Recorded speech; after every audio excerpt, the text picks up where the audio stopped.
Ram one में हैं और पता लगा कि दशरथ की मृत्यु हो गई है। अगर दशरथ की मृत्यु के बाद राम बोलते कि भाड़ में जाए दुनिया, मैं वापस आ रहा हूं, देखता हूं कौन मना करता है, कौन मना कर लेता। पर नहीं, मेरे पिताजी का वायदा था, वायदे के लिए मैं कुछ भी कर सकता हूं। मतलब एक बहुत प्रसिद्ध गजल का शेर है, जैसी एक लाइन है, मैं कुछ भी हूं पर एहसान फरामोश नहीं। मैं कुछ भी हो सकता हूं, एहसान फरामोशी नहीं कर सकता। अगर पिताजी को वचन दे दिया और पिताजी की मृत्यु हो गई तो भी वचन पूरा होगा। गांधी जी 1948 की जनवरी में इस दुनिया से चले गए थे। जिन गांधी जी के वचन का सम्मान था वो तो नहीं, और पटेल 1950 के दिसंबर में गए। 22 महीने थे, और यदि वो उस समय ठान लेते कि अब तो गांधी जी हैं ही नहीं, अब कौन रोकेगा। पर वही बात है कि वचन दिया है तो दिया है, निभाना है तो निभाना है। और इसलिए किसी बड़े व्यक्ति की पहचान इससे नहीं होती कि उसने खेड़ा सत्याग्रह किया, बारडोली सत्याग्रह किया, वो तो किया, बड़ी बात है। पर सीखने की असली बात होती है चरित्र, किरदार, कि उस व्यक्ति के अंदर ऐसा क्या था। और पूरे स्वाधीनता संग्राम में शायद इतना बड़ा दिल, इतना बड़ा जिगर मुझे नहीं लगता किसी और के पास रहा होगा। ये उनकी पहली पहचान है।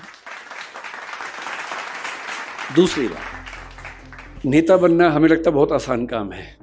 मेरा मानना है कि इस दुनिया का सबसे मुश्किल प्रोफेशन नेतागिरी करना है, सबसे मुश्किल काम है। अच्छा, हम जब तक पॉलिटिक्स में नहीं जाते हमको लगता है कि मजाक चल रहा है, सब क्या है, ऐसे ही है, तो लूट जाते हैं, लूटते हैं, लुटेरे हैं, डाकू हैं, ये हैं, वो हैं। कहना बड़ा आसान होता है। एक बार इलेक्शन लड़के देखिए, तब समझ में आता है कि इलेक्शन क्या है, पॉलिटिक्स क्या है। मुझे आज से 7-8 साल पहले कई दोस्तों ने कहा कि तुम पॉलिटिक्स में चले जाओ, तो मेरा पहले मन था पॉलिटिक्स में जाने का। जब मैं कॉलेज में आया ही था तब तो एक ही मन था कि पॉलिटिक्स में ही जाना है। धीरे धीरे मुझे लगा नहीं, उतना अच्छा नहीं है, उससे अच्छा पढ़ना पढ़ाना ज़्यादा अच्छा है। पर मैंने एक प्रयोग करके देखा, जिस मोहल्ले में रहता था उस मोहल्ले का इलेक्शन लड़के मैं वहाँ का अध्यक्ष बन गया। एक ही दिन में इलेक्शन प्रचार के लोग मुझे सम्मान करते थे, सब जितवा दिया। उनको भी लगा कि फ्री में कार्यकर्ता मिल रहा है तो ठीक है, करवा लेते हैं काम। तो फिर मैंने 1.5 साल काम भी किया, और मैंने 1.5 साल में समझ लिया कि बहुत ही टेढ़ी खीर है। लोगों की वैध अवैध उम्मीदें जो कभी खत्म होती ही नहीं, उन सबको पूरा करने की नैतिक जिम्मेदारी। वेतन आपको मिलना है नहीं वहां से, मतलब जिस पद पर मैं था कम से कम वहां तो वेतन भी नहीं मिलता है। ऊपर से आप कितने भी ईमानदार हों, कीचड़ उछलना ही उछलना है। आप अपनी जेब से पैसा खर्च करके कुछ बनवा देंगे तो भी क्या कहा जाएगा, जरूर कहीं से कमीशन मिल रहा होगा। इतनी गालियां, इतनी आलोचनाएं। इसीलिए कहते हैं कि स्टील की नर्व्स हों तो ही पॉलिटिक्स में आना चाहिए। चमड़ी बहुत मोटी हो, खाल बहुत मोटी हो तो ही पॉलिटिक्स में आना चाहिए, वरना नहीं आना चाहिए। बहुत मुश्किल होता है। मैं तो कल्पना करता हूं कि अगर कभी राहुल गांधी या अरविंद केजरीवाल अखबार पढ़ लें या सोशल मीडिया पर चले जाएं और देख लें कि इंस्टाग्राम पे, यूट्यूब पे उनके बारे में क्या क्या चल रहा है, या व्हाट्सएप देख लें एक दिन, मतलब किसी बीजेपी वाले का व्हाट्सएप किसी दिन राहुल गांधी के हाथ में पड़ जाए एक दिन के लिए, और उसमें देखें कि उनको कहां कहां से क्लिप काट काट के कैसे जोकर साबित किया हुआ है, कितना सदमा होता होगा। हमें तो 4 लोग बुरा बोलते हैं, नींद नहीं आती रात को। आपको पता लगे कि 150 करोड़ की आबादी में से आधी आपके बारे में ऐसा बोल रही है, तो उसके बाद कहां सो पाएंगे, क्या नींद आएगी आपको। बहुत मुश्किल है। इसलिए मेरे मन में तो नेताओं को लेकर अगाध श्रद्धा है, अगाध सम्मान है कि जितना ये झेलते हैं उतना दुनिया में कोई नहीं झेलता है। पूरी दुनिया जो आती है मजाक बना के चली जाती है, जिसका मन करता है वीडियो बना देता है इनके बारे में। मतलब पब्लिक प्रॉपर्टी है कि जो आएगा थूक देगा, जो आएगा एक लगा के चला जाएगा। इतना झेलना कोई मजाक थोड़ा ना होता है। इसके लिए चाहिए कि ऐसा व्यक्तित्व कि आप अपनी भावनाओं पर इतना कंट्रोल करना जानते हो कि आपको क्लियर रहे कि मुझे इन भावनाओं में बहना नहीं है, बल्कि अपना उद्देश्य ध्यान रखना है। ये सब तो लगा रहेगा। और जब आप लोक जीवन में है तो निंदाएं तो होती हैं, आलोचनाएं होती हैं, झेलनी पड़ेंगी, आदत डालनी पड़ेगी। और या फिर हम तुलसीदास जी की तरह इस बात पर सीधे आ जाएं, हानि लाभ जीवन मरण जस अपजस विधि हाथ, कि हानि होगी या लाभ होगा, जिएंगे या मरेंगे, यश होगा या अपयश होगा, ये नियति के हाथ में है, मेरे हाथ में नहीं है। तो अपयश हो रहा है तो हो रहा है, कभी यश भी हो जाएगा, ऐसा क्या है। और ये कहना बड़ा आसान है, इसको जीना बहुत मुश्किल है। कहना तो बहुत आसान है, मैंने कहा, आपने सुना, तालियां बज गई, मजा आ गया। और जब अपयश होता है ना, तब ये याद नहीं आता है। उस समय तो दिल की धड़कनें बढ़ जाती हैं, बीपी बढ़ने लगता है, बेचैनी होती है, एंग्जाइटी होती है, नींद नहीं आती है, और पता नहीं क्या क्या होता है। राम की स्थिति सोच के देखिए। बापू, मैं बार बार राम का जिक्र कर रहा हूं पटेल जी को समझाने के लिए। राम वन के अंदर हैं और सीता जी ने कहा कि मुझे हिरण चाहिए, मैंने स्वर्णिक हिरण देखा है।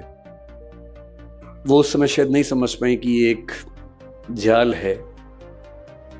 वो और लक्ष्मण जा रहे हैं, लक्ष्मण ने एक रेखा खींची है, पर जैसा कि नियति है उसमें उनका अपहरण हो जाता है। रावण आके अपहरण करता है और राम वापस आए हैं। तुलसीदास जी के यहां राम अपनी पत्नी से इतना प्रेम करते हैं। देखिए, ये जो भगवान राम है, भगवान कृष्ण है, ये एक जैसे नहीं है। वाल्मीकि के यहाँ इनका व्यक्तित्व अलग है, भवभूति के यहाँ अलग है, तुलसीदास जी के यहाँ अलग है, निराला के यहाँ अलग है, क्योंकि कवि अपने समय के हिसाब से अपने आराध्य के व्यक्तित्व को भी बदलता है और अच्छा बनाता है। तुलसीदास जी के राम अपनी पत्नी से इतनी मोहब्बत करते हैं, इतना प्रेम करते हैं, मतलब इतना मजबूत व्यक्ति जो पिता के कहने पर बिना एक सेकंड लगाए सत्ता छोड़ दे और उसकी आंख में आंसू तक ना आए। कोई आंसू नहीं है, कुछ नहीं है, 2 कौड़ी की चीजें छोड़ दी, उसमें ऐसा क्या है। और वन में अकेले हैं, केवल एक भाई के साथ, ना सेना है, ना हाथी है, ना घोड़े हैं, ना कुछ है, और पत्नी का अपहरण हो गया है। अभी राम को ये पता भी नहीं कि क्या हुआ है, वो तो देख रहे हैं कि सीता मिल नहीं रही है। इतना भावुक आपने राम को शायद ना देखा हो। बांग्ला भाषा में एक रामायण है, कृतिवास रामायण, उसमें राम बहुत भावुक हैं, आंसू के साथ रोते हैं उसमें, वो कई बार रोए हैं। पर हिंदी के समाज में जो राम है उनकी छवि रोने वाली नहीं है, उसमें वो रोते नहीं है, मजबूत रहते हैं। लेकिन रामचरितमानस में भी एक बार उनकी आंखें भर आई हैं इस मौके पर। इतने परेशान हैं, कोई मिल नहीं रहा, किससे पूछें जंगल में, और अंत में पक्षियों से पूछ रहे हैं, हे खग मृग, हे मधुकर श्रेणी, हे पक्षी, हे हिरण, हे मधुकरों की पंक्ति, हे भंवरों की पंक्ति, तुम देखी सीता मृग नयनी, क्या तुमने देखा है सीता को जिसकी आंखें मृग जैसी हैं। ये भगवान राम हैं। इतना मजबूत व्यक्ति जो सत्ता जाने पर 1 सेकंड को हिल तक दे रहा है, जिसको सत्ता का लोभ है ही नहीं, जब उसकी पत्नी उसको नहीं मिल रही है तो भावनाओं में बहकर पक्षियों से, हिरणों से, भंवरों से पूछ रहे हैं कि क्या तुमने सीता को देखा है। और फिर थोड़ी देर बाद पता लगता है जटायु से कि दुनिया के सबसे ताकतवर राजा ने उसका अपहरण किया है। वो राजा जिसको भगवान शिव का वरदान हासिल है, वो राजा जिसका बेटा मेघनाद इंद्र को हरा चुका है, उस राजा ने इनकी पत्नी का अपहरण किया है। और ये जंगल में है, वनवास के नियम के तहत अयोध्या की सेना को भी नहीं बुला सकते हैं। उस राजा से समुद्र पार करके लड़ना है, बिना सेना के लड़ना है, और नहीं लड़ेंगे तो सीता की मुक्ति कैसे होगी। 1908 में आ जाइए। पटेल का विवाह थोड़ा जल्दी उम्र में हुआ, जैसा कि उस दौर में होता था, सबका ही होता था, तो उनका भी हो गया था। बहुत जिक्र नहीं मिलता, लेकिन ऐसा माना जाता है कि वो अपनी पत्नी से बहुत प्रेम करते थे, सम्मान भी करते थे। उनकी पत्नी को तबीयत खराब हुई, कुछ इन्फेक्शन हुआ, मुंबई लेके गए 1908 में। कामा अस्पताल वहां का अच्छा बड़ा अस्पताल था, वहां उनका एडमिशन हुआ। डॉक्टर ने कहा कुछ दिन दवाइयां देंगे, ठीक हो जाएंगी तो सर्जरी करनी पड़ सकती है, लेकिन कुछ दिन दवाइयों पे चलेगा। दवाइयां होने लगी, कुछ ठीक होने लगी। इतने में आनंद से एक जानकारी आई कि उनका एक परिचित, उसके ऊपर सरकार ने हत्या का मुकदमा लगा दिया है। और उसने कहा कि आप, क्योंकि पटेल इंग्लैंड से पढ़ के आए बैरिस्टर थे, कोई मजाक तो था नहीं, उनकी तूती बोलती थी अपनी वकालत में। मित्र ने कहा कि आप आएंगे तो बच पाऊंगा, वरना तो इस सरकार का इरादा कुछ सही लग नहीं रहा है। तो पत्नी को ठीक स्थिति में देखकर ये कहे कि मैं 2-4 दिन में छुड़ा के आता हूं। आनंद आ गए वापस। संयोग से उसके 2 दिन के बाद डॉक्टर्स ने पाया कि आज स्थितियां ठीक हैं, सारे जो पैरामीटर से ठीक हैं, आज ही सर्जरी करना ठीक रहेगा। तो सर्जरी कर दी, उनकी एब्सेंस में कर दी। और शाम को तार भेजा कि ऑपरेशन हो गया है, आपकी पत्नी ठीक है। तो इनको भी सुकून था। अगले दिन भी कोर्ट में तारीख लगी हुई थी उस मुवक्किल को बचाने की। अगले दिन ये अदालत में केस लड़ रहे हैं, अपने मुवक्किल को बचाने का प्रयास कर रहे हैं।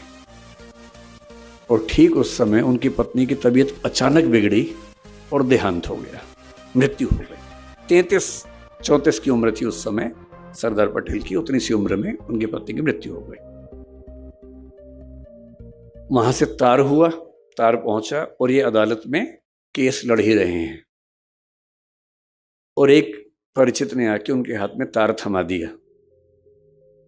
और उस समय वो अपने दोस्त को बचाने के लिए दूसरे पक्ष के गवाह का क्रॉस एग्जामिनेशन कर रहे हैं।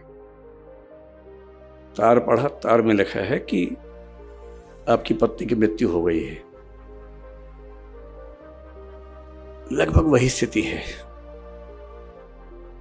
ऐसे में कौन काम करना चाहेगा? कोई भी चाहेगा कि फिलहाल मैं यहां से जाऊं, दुख अपना कम करूं, परिवार के साथ बैठूं। और उनके दिल में एक ही बात आ रही है कि मेरा निजी दुख तो अपनी जगह है, लेकिन अगर मैं इस बिंदु पर हट गया तो वो तो चली गई, ऐसा ना हो कि ये भी चला जाए।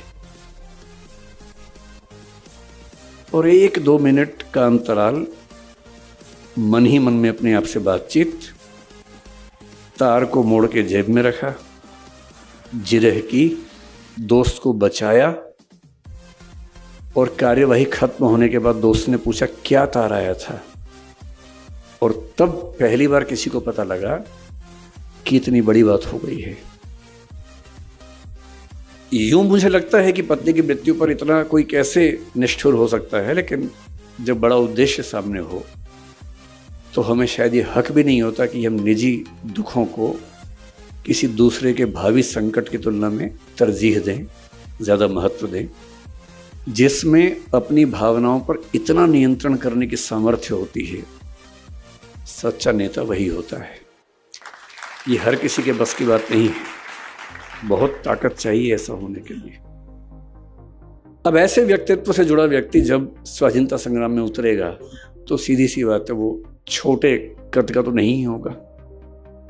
जो इंग्लैंड से पढ़ के आया हो, जिसको सिगार पीना भी आता हो, और जिसको शाम के समय अंग्रेजों की संगत में होकर कोट पैंट पहन के सिगार पीने और अंग्रेजी बोलने का लहजा भी आता हो, और उसी को अगली सुबह बारडोली के किसानों के साथ आप बैठे हुए देखें, बैलगाड़ी में धोती पहने हुए, एकदम गांव के आदमी की तरह, तो आपको समझ में आता है कि एक व्यक्ति के कितने रूप, कितने चेहरे हो सकते हैं।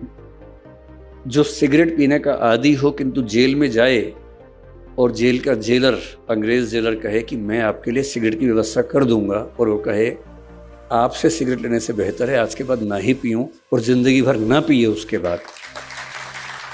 मतलब वो बड़ी बातें तो दुनिया जानती है, लेकिन जो बातें किसी के किरदार को बनाती हैं, असली बातें तो वो हैं। और 1947 में वो घड़ी आती है जो भारत के आज तक के इतिहास का सबसे मुश्किल समय है। 1947 में हम आज़ाद हुए, वो तो ठीक है, आज़ाद हुए, पर आज़ाद होना घटना नहीं है, एक प्रक्रिया है, एक प्रोसेस है, लंबा प्रोसेस है जो कई साल चलता है। और वो कई साल यूं ही नहीं निकलते हैं, उसको निकालने के लिए बहुत बहुत लोगों को बहुत कुर्बानियां देनी पड़ती हैं। अंग्रेज 1942-43 से ही भड़काने में लगे हैं कि रियासतों के राजाओं की मर्जी है कि भारत का हिस्सा बनना चाहें, पाकिस्तान का हिस्सा बनना चाहें या आज़ाद रहना चाहें। और जो भारत आज आप देख रहे हैं वो भारत ऐसा नहीं था। ये सूरत भी आज़ाद ना होता अगर पटेल ना होते तो। ये सूरत, इसी सूरत की बात कर रहा हूँ। मुझे नहीं पता कि ये जगह सूरत जिले में आती है नहीं, पर मैं सूरत की बात कर रहा हूँ। उस समय के भारत में अंग्रेजों का भारत तो एक हिस्सा था, 50 से 60% समझ लीजिए, जिसको आज हम भारत कहते हैं। उसका मुश्किल से 55 से 60% हिस्सा अंग्रेजों के हाथ में था। 40% हिस्सा ऐसा था जो रियासतों के पास था, राजाओं के पास था। उन राजाओं को अंग्रेजों ने गारंटी दी हुई थी कि अगर तुम पर किसी ने हमला किया या अंदर से विद्रोह हुआ तो हम बचाएंगे तुम्हें। इसे बोलते प्रोटेक्टरेट, कि तुम हमारे प्रोटेक्टरेट हो, हम तुम्हें बचाएंगे, लेकिन राजा तुम रहोगे, सुरक्षा हम देंगे, इसके बदले हमें इतना पैसा देते रहो तो हम तुम परेशान नहीं करेंगे। और अब अंग्रेज कह रहे हैं कि हम तो छोड़ देंगे, रियासतों का रियासतें खुद जाने। फिर कुछ इलाके फ्रांस के हाथ में थे, पौंडीचेरी जिसको हम कहते हैं आजकल, माहे है, कराईकल है, यनम है, चंद्रनगर जो पश्चिम बंगाल का हिस्सा है, ये सब फ्रांस के हाथ में था। पुर्तगाल के इलाके थे, आपका पड़ोस का इलाका दमन दीव, दादरा नगर हवेली, गोवा, ये सब पुर्तगाल के पास थे। ये कैसे मिलेंगे भारत को? और रियासतों में से कई रियासतें मन बना चुकी हैं कि हम तो भारत का हिस्सा नहीं बनेंगे भाई। कुछ भारत के भूगोल में होके कह रहे कि पाकिस्तान का हिस्सा बनेंगे। जूनागढ़ आपका पड़ोस का, हैदराबाद सबसे बड़ी रियासत, जिसके कुछ हिस्से आजकल तमिलनाडु में है, कुछ हिस्से तेलंगाना में है, कुछ हिस्से कर्नाटक में है, कुछ महाराष्ट्र में है। इतनी बड़ी रियासत थी, देश की सबसे बड़ी रियासत। उसका निज़ाम कह रहा है कि हम तो आज़ाद रहेंगे क्योंकि पाकिस्तान ने उसे सपोर्ट किया कि हम साथ देंगे तुम्हारा। उधर कश्मीर, कश्मीर तो बॉर्डर पे है, फिर भी एक संभावना बनती थी कि पाकिस्तान का हिस्सा बनेगा, भारत का बनेगा। पर हैदराबाद कैसे सोच सकता था? 562 के आसपास रियासतें हैं।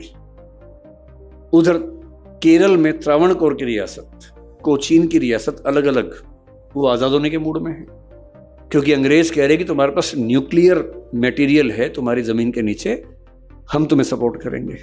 उनको परमाणु बम बनाने हैं और वो जो उसका रॉ मटेरियल चाहिए वो त्रावणकोर के नीचे दबा हुआ है।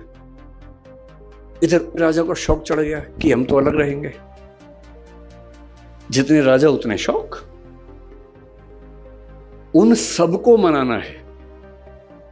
नेहरू जी और पटेल जी की तुलना मैं करने से बचता हूं, लेकिन नेहरू जी के आदर्श बड़े सुंदर हैं, पर यथार्थ की जमीन पर कैसे मैनेज करना है उस मामले में पटेल का कोई मुकाबला नहीं था, कोई मुकाबला नहीं था।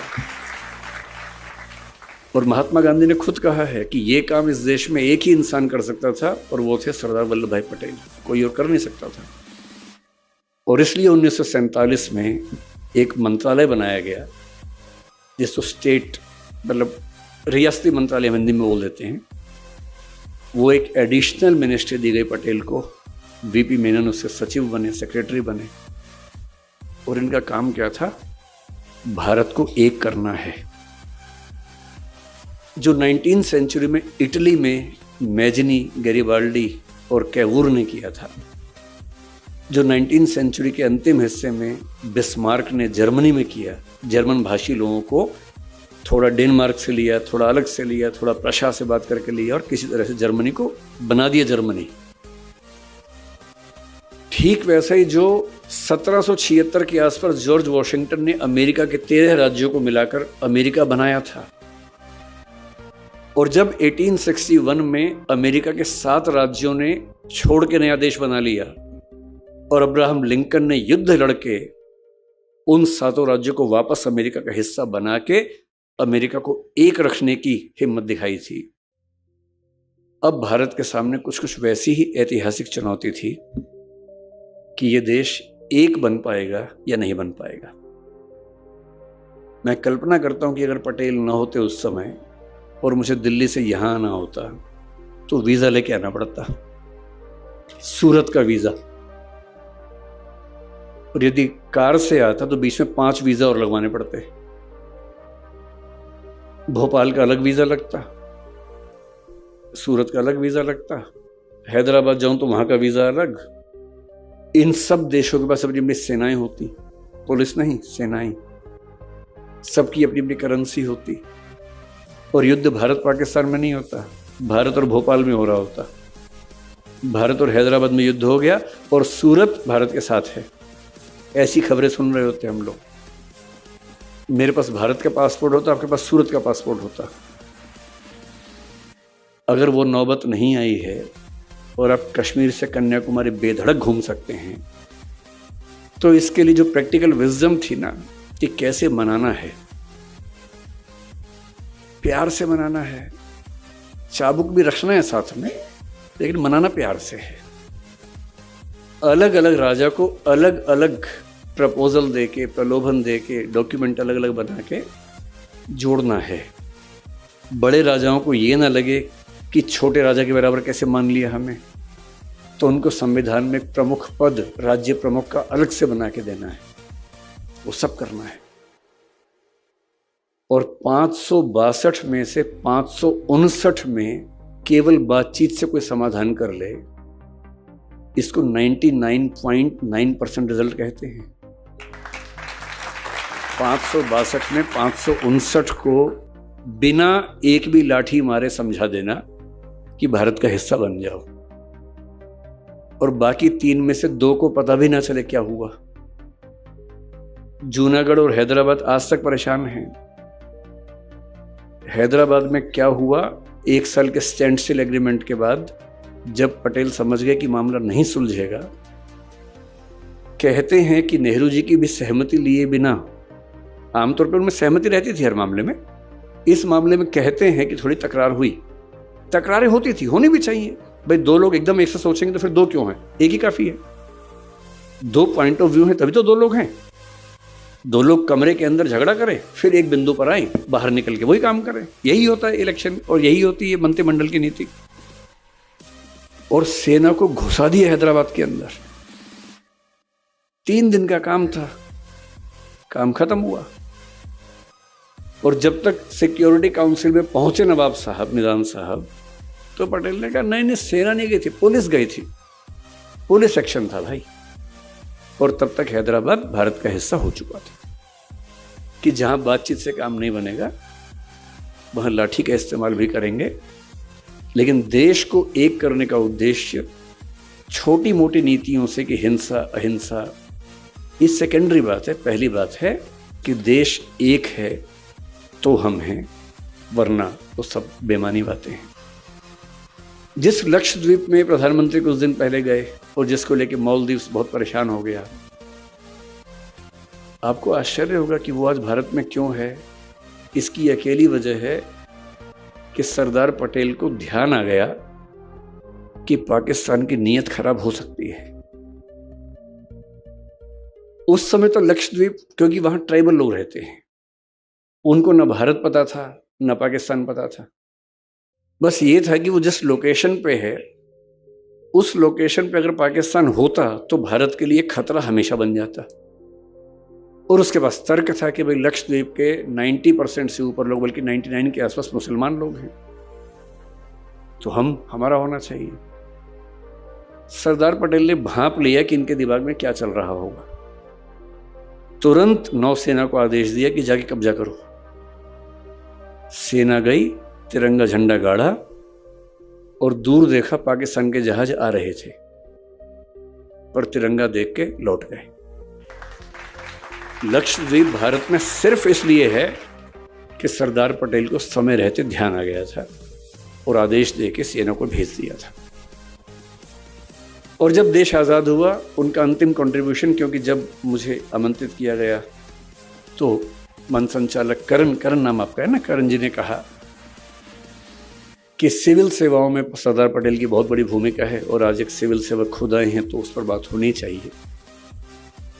तो एक अंतिम जिक्र करके, मेरे ख्याल समय हो भी गया होगा ठीक ठाक, तो उसके बाद बात समाप्त करते हैं। उस समय एक सर्विस चलती थी ICS, आपके जो बड़े बूढ़े लोग हैं, माता पिता हैं, वो जानते होंगे, इंडियन सिविल सर्विस। अंग्रेज लोग चलाते थे, इंग्लैंड में एग्ज़ाम होता था, ट्रेनिंग इंग्लैंड में, थोड़ी भारत में होती थी, कलकत्ता में फोर्ट विलियम कॉलेज में भी होती थी ट्रेनिंग, और वो लोग इस पूरे देश को चलाया करते थे। ऐसे ही एक ब्रिटिश सिविल सेवक से पटेल का पहला झगड़ा अहमदाबाद म्यूनिसिपैलिटी में संभवतः हुआ था, और उनको समझ में आ गया था कि सिविल सेवाओं को हैंडल किए बिना ये देश चल नहीं पाएगा। नेहरू जी के मन में भी स्पष्ट था कि सिविल सेवक अंग्रेजों का वेतन लेते हैं और ये भारत के नहीं है। जो अंग्रेज हैं वो तो हैं ही, जो भारत के लोग सिविल सेवक हैं वो भी भारतीय नहीं है, दिमाग से अंग्रेज लोग हैं। उनको देश से मतलब नहीं है, वो अंग्रेजों की तरफ से भारतीय स्वाधीनता संग्राम के खिलाफ खड़े हुए थे। यही बात पुलिस के लिए थी, जिसको आज IPS बोलते हैं, उस समय उसको IP बोलते थे, इंडियन पुलिस। आजादी जैसे जैसे पास आ रही थी, सारे कांग्रेस के नेता, नेहरू जी खास तौर पर, इस ICS और कुछ हद तक IP को लेकर बहुत नेगेटिव मानसिकता से भरे हुए थे कि ये लोग देश को चला नहीं पाएंगे, इनको हटाना बहुत जरूरी है।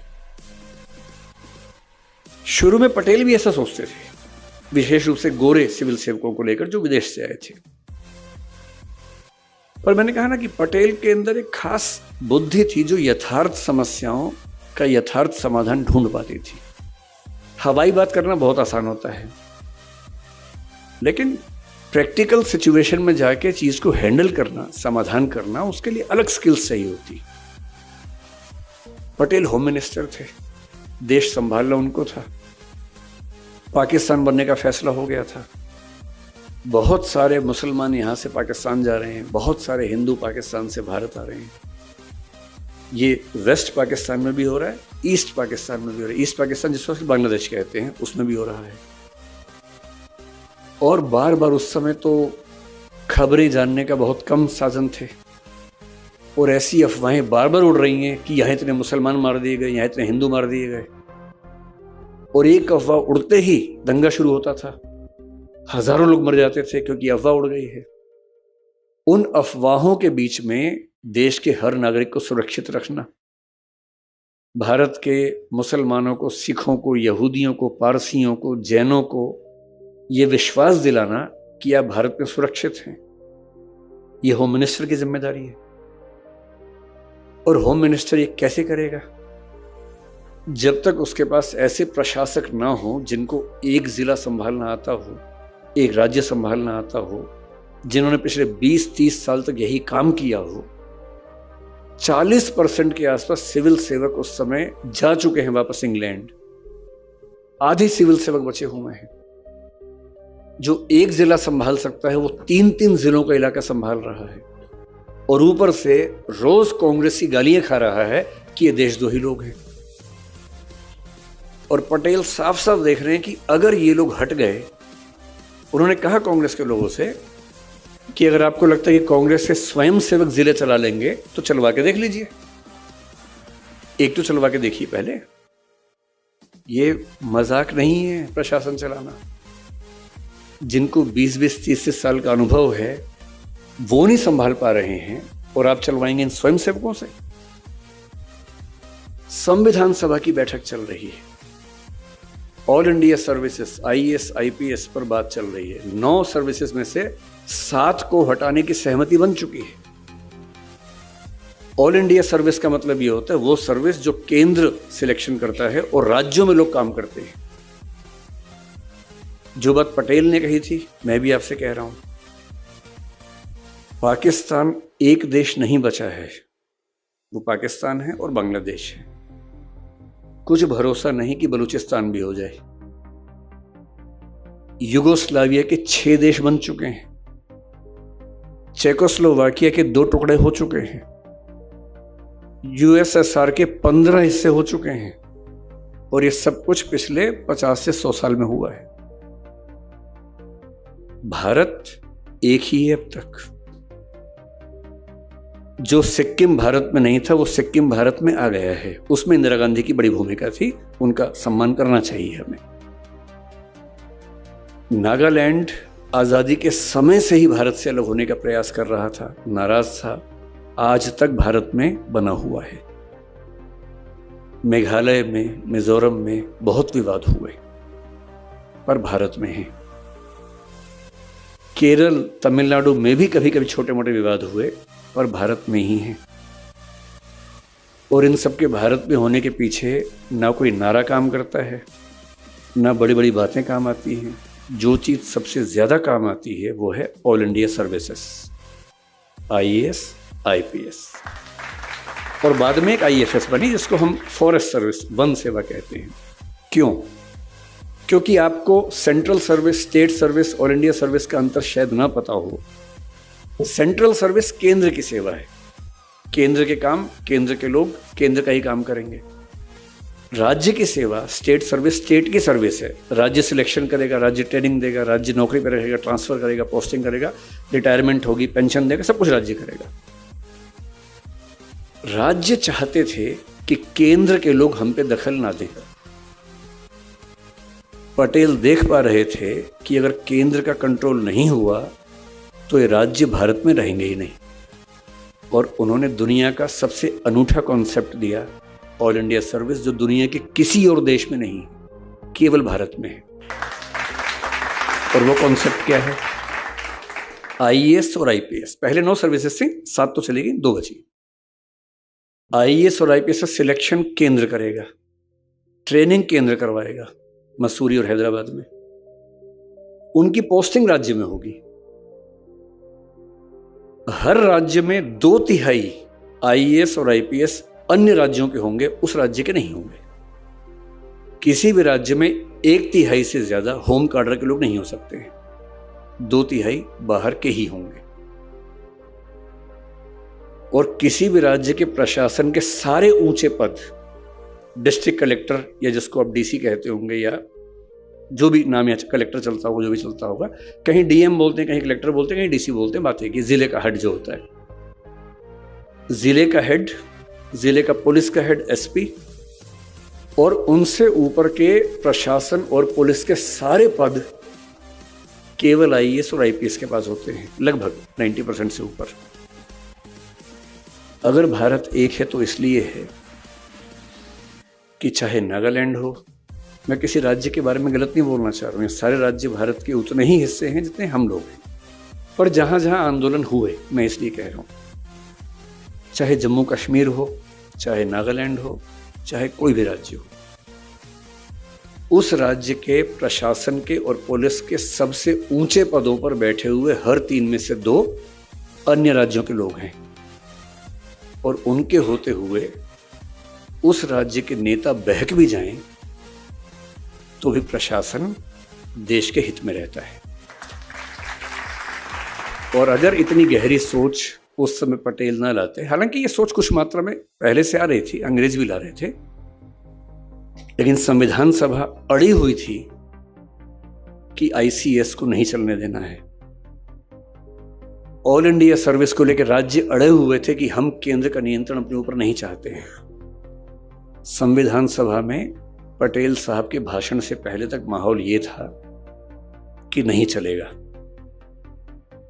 और अक्टूबर 1947 की मेरे ख्याल से बात है, नहीं 48 की शायद बात है, अगर आपने सरदार पटेल की वो स्पीच नहीं पढ़ी है तो संविधान सभा की बहसों में से ढूंढ के पढ़िए। उनकी स्पीच थी और उसके बाद इस संविधान का अनुच्छेद 312 और 314 संविधान सभा ने सर्वसम्मति से पास किए, और पास कर दिए तो आज तक हम हैं, नहीं तो आज मैं वीज़ा लेके यहाँ पर आता। मेरे ख्याल से मैंने पर्याप्त बात अपनी तरफ से कर ली है। मैं बहुत धन्यवाद करूँगा, फिर से धन्यवाद करूँगा डॉक्टर साहब का इतने सुंदर माहौल में आपने मुझे बुलाया।